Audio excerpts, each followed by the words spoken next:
Hey yo, play that shit.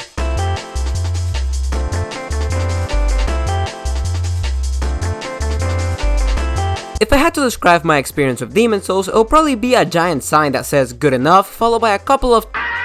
This whole series has grown to be pretty damn big. A lot of the entries now sell tens of millions of copies, and many sing the praises of Dark Souls 1, 3, Bloodborne, and others.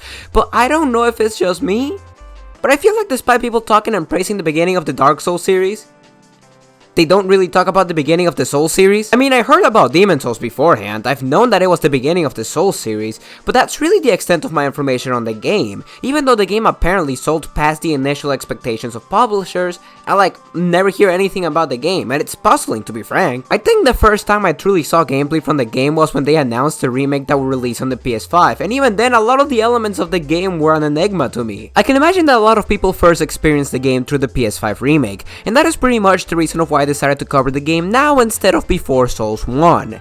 And I mean, I guess it also just makes a lot of sense. It would be kind of weird to suddenly go from a PS5 game to Dark Souls character creator. That character creator screen scares me more than anything in Demon's Souls. The game starts, but I shut down. At this point in the Souls series, I kind of tune out when it comes to the story. It's not like I hate it, it's just that I only care about playing the game. The main attraction of the show is the gameplay, and I'm not going to go out of my way to understand the world.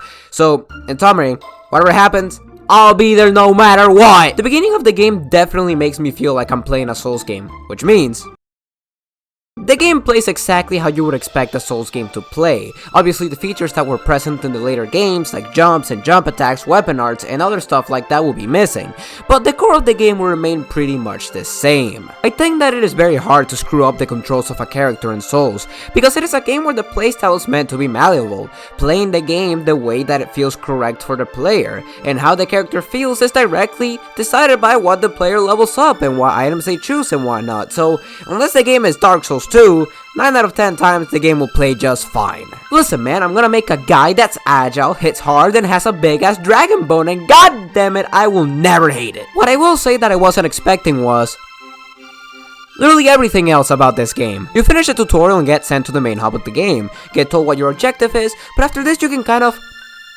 go anywhere? Demon's Souls is a game that is, oddly enough, level based, and by that, I mean that the game just straight up has a 1-1, 1-2, 3-4, shit like that. Games like Dark Souls 2, 3, and Bloodborne were way more linear than Souls 1 and Elden Ring, to give an example. However, something that all of them still shared is the fact that their world was interconnected. Demon's Souls, on the other hand, doesn't do that at all. 1-1, 1-2, 1-3, and 1-4 may be connected to each other, but the rest of the areas will be completely disjointed from it, and it's weird. But despite it being weird, I do think that it is to the benefit of the game. The ability to always have 5 different places to go to gives the player a lot of freedom, chances to get better equipment and whatnot, but I do still prefer the level design in later entries. The levels in this game are personally a mixed bag, as they can go from relatively fun experiences to some of the worst parts in any Souls game.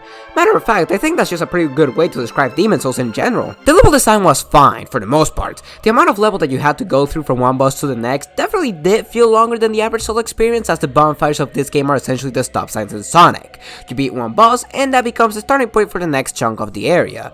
The areas themselves were definitely not the best out of the Souls series. World 1 was pretty good, I thought the World 2 was mostly good as well, but the rest of them ranged from just fine to the swamp area. I think at this point that Miyazaki has a body pillow that is filled with nothing but poison hidden in his house, because there is no way! I thought that World 3 was mildly annoying with the enemies. The skeletons in World 4 make me unreasonably angry because Mama Whip! World 5 is like Diet Blighttown. Yeah, maybe better than normal Blighttown, but a 50 is still a failing grade. And after you finish these levels, you get to the bosses, which... damn, they really fumbled this bag, I'm not gonna lie. The Tower Knight, the Armor Spider, the Flame Lurker, and the final boss I thought were decent and good bosses, but the rest of them were almost all varying shades of gimmicks and puzzle bosses. I think that a lot of the bosses are mainly good on the first couple of tries in which you figure out the trick to beating the boss, but the moment that you figure out the plan, it can quickly go from boring to frustrating and in some cases fucking infuriating. Once the gimmick is out of the bag, there's no challenge, there's no variety to the boss, but mess up once and you'll be repeating that tedious process all over again. The old hero? Yeah! Just hide from him and don't make any noise. Except there's a chance he suddenly gets the ear of an animal and starts hiding with you, talking about some, so who are we hiding from? What?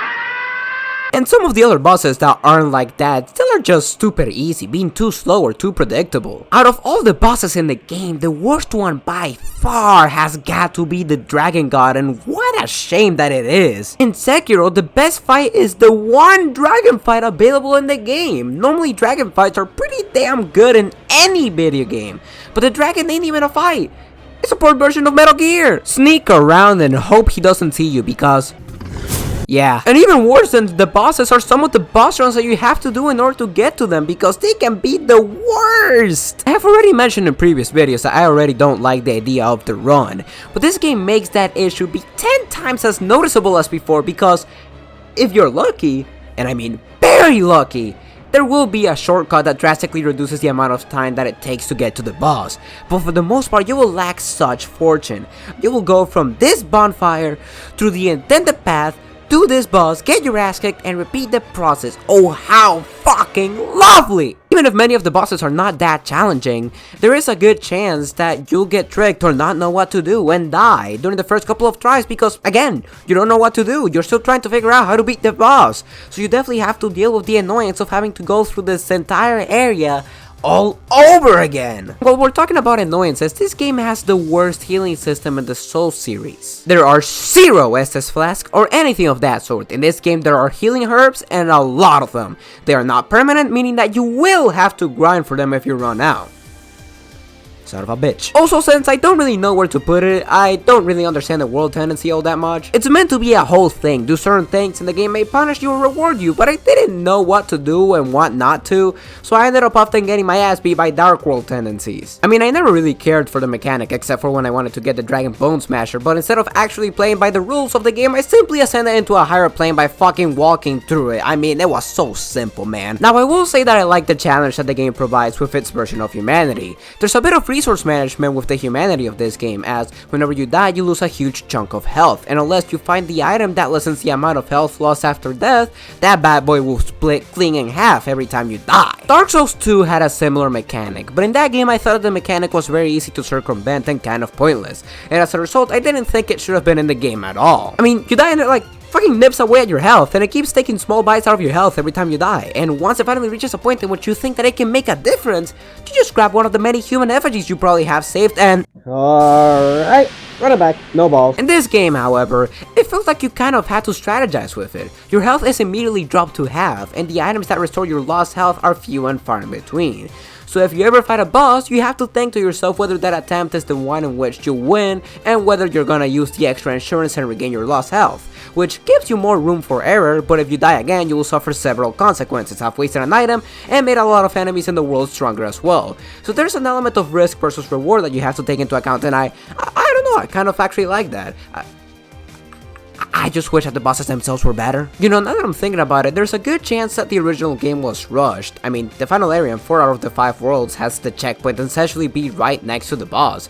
So essentially, after you finish a boss, you can just immediately get into the final boss of the area, which great for me, but it also makes me wonder how much of the game was cut. Overall, I think that the game is still actually quite good, but it is one of the weakest experiences in the Souls series. It is a title that is constantly varying in enjoyment, going from a good experience to things that almost have me thinking I'm playing Blighttown at times. It definitely has its quirks, but overall, I think that the experience is quite solid, and you should probably play it if you ever have the chance. But finally, now that I'm done with this game, that means I only have one more Souls game to play after this, which is Elden Ring. But considering the game is nearly 70 hours long, I'm gonna take my time getting into it. I'll make sure that it's an experience whenever I get to it. Well, that's all the time that I have had for today. I'm just a random stranger man on the internet, but hey, just call me Surya.